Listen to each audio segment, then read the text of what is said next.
Hi everyone, my name is Marke Kivijärvi, and it's my great pleasure to give a warm welcome to Maya Jones from Lazaridis School of Business and Economics at Wilfrid Laurier University, Canada.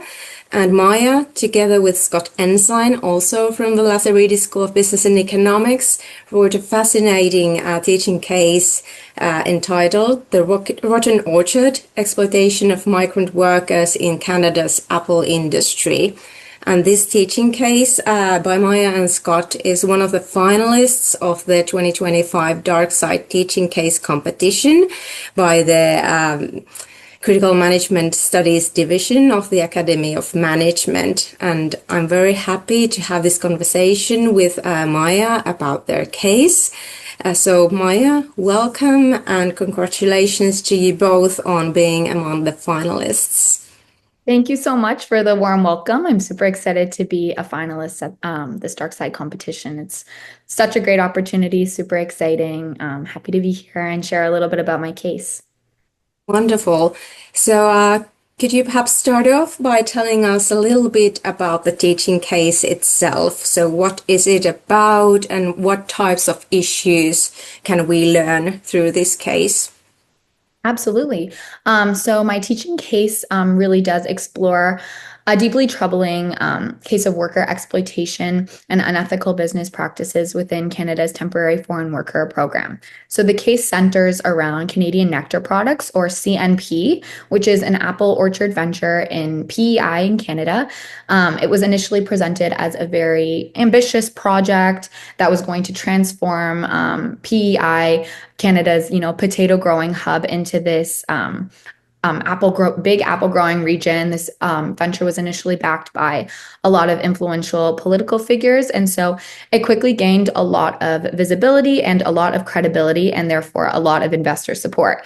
However, beneath kind of all of this promise and opportunity was really a massive scheme where CMP soon unraveled into what was really just layers upon layers of systemic exploitation and abuse. So in 2017, there were a lot of mounting claims of worker abuse, and it was discovered that CMP's workers were actually being recruited through CWC Immigration Solutions, which was the immigration consultancy that was giving all of CMP's foreign workers their work permits. And this immigration solution, this immigration consultancy was being led by CNP's very own president.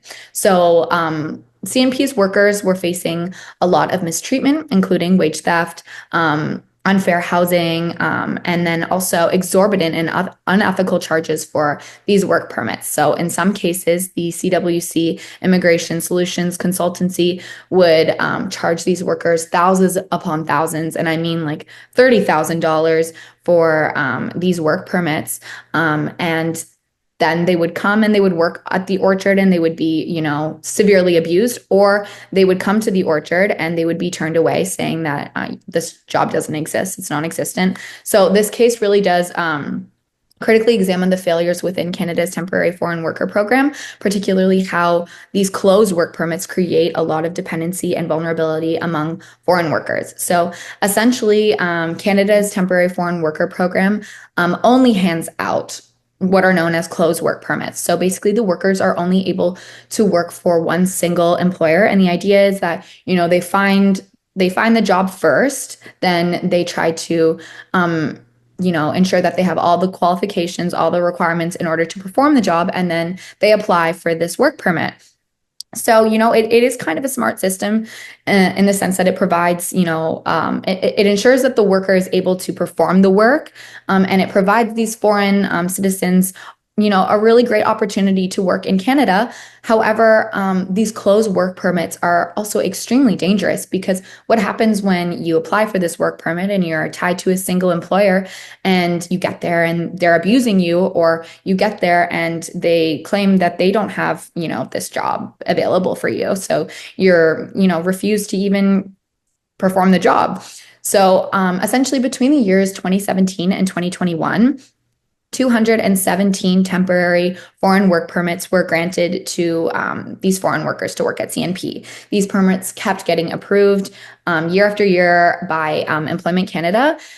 even after claims of abuse. CNP remained on Employment Canada's list of employers eligible to source out foreign workers, even after, multiple claims of abuse. So ultimately, this case underscores the systemic failures within Employment Canada's system, which allowed such exploitation to repeatedly occur, raising urgent questions about accountability and oversight mechanisms in place in order to protect these foreign workers. So yeah, that's kind of just a little bit of background behind my case there. Yeah. Thank you so much, Maya, for this overview. And I mean, it's a really fascinating and very important case study that you have provided. And for me, I live in Finland, and I can immediately, by having read your teaching case, I can resonate it, for example, with the situation of foreign berry pickers who are also sort of transferred to Finland, and we have had similar critical incidents with these migrant workers, temporary workers, and I think that sort of the importance of your teaching case is that it allows students to learn about the very complex processes that lead to this systemic exploitation of migrant workers, and it can help them reflect on the grievances that take place in their home country context and in different industry settings, and of course with the growing immigration rates in different countries across the globe, it sort of persists as an important issue for us to look at. So absolutely, I think it's wonderful that you wrote this case study, and I'm sort of wondering that if you could also share us a little bit about how you sort of found this topic, and what is your own personal background, and how you sort of got excited and interested in deploying the CMS lens to this case. Yeah, absolutely. So I just did finish my undergraduate degree where I studied business administration at Laurier. But this kind of case really represents my first real experience engaging with CMS. So while, social justice is something that I care so deeply about, I didn't really expect to have so much room to extensively explore those interests within my program, let alone something like this case competition. But at the beginning of the school year, I took a business ethics course with my professor, Scott Ensign. And this course was entirely case-based. So we'd cover cases throughout the semester, but then we had this it was all kind of leading up to our main, final project, where we were given the opportunity to write our very own cases, and given kind of complete freedom to write about any sort of business ethical dilemma happening in any Canadian corporation that we kind of wanted to talk about. So that's what ultimately led me to writing this case. So when I came across the story of CNP and the exploitation of the foreign workers, it immediately brought me back to when I was in high school and I worked at a local farmers market. So every year the market would hire seasonal staff, mostly foreign workers that came from Mexico. And they would work on the cornfields and the apple fields. And even then, I remember as a teenager, wondering how the system worked, whether it was fair. While none of these foreign workers, in particular at this farmers market, ever raised any concerns about unethical business practices, there was always kind of a certain, I guess, quiet speculation among me and my coworkers. We were wondering, were they being paid the same as the rest of us? What were their living conditions really like? Because I remember there were about 15 of them, and they were living in kind of like an older farmhouse, but they were isolated. There was a language barrier. We never really knew exactly what was going on. I remember one of my coworkers saying to me, I don't even think that they're being paid minimum wage, but there really is you never really fully know. And it's extremely difficult to know if foreign workers are being treated fairly when they are isolated and there are language barriers. And they often lack the power, the resources, and the visibility to speak out or seek help. That's kind of why I wanted to write about this. And that's why I think that they need more advocates, more people within the system, outside the system, to be in their corner and to ask the difficult questions, and to hold organizations accountable when those with less power cannot. So Yeah, that's kind of why I wanted to write about this. It made me feel like I was finally able to explore something that I had been curious about ever since I was, 14 years old working my first job at this farmer's market. So yeah, that's what kind of led me here. Wow, what a personal history with sort of observing these kinds of inequality regimes, so to say, and then to have the theoretical tools later on to reflect on what you noticed already while working at the farmers market.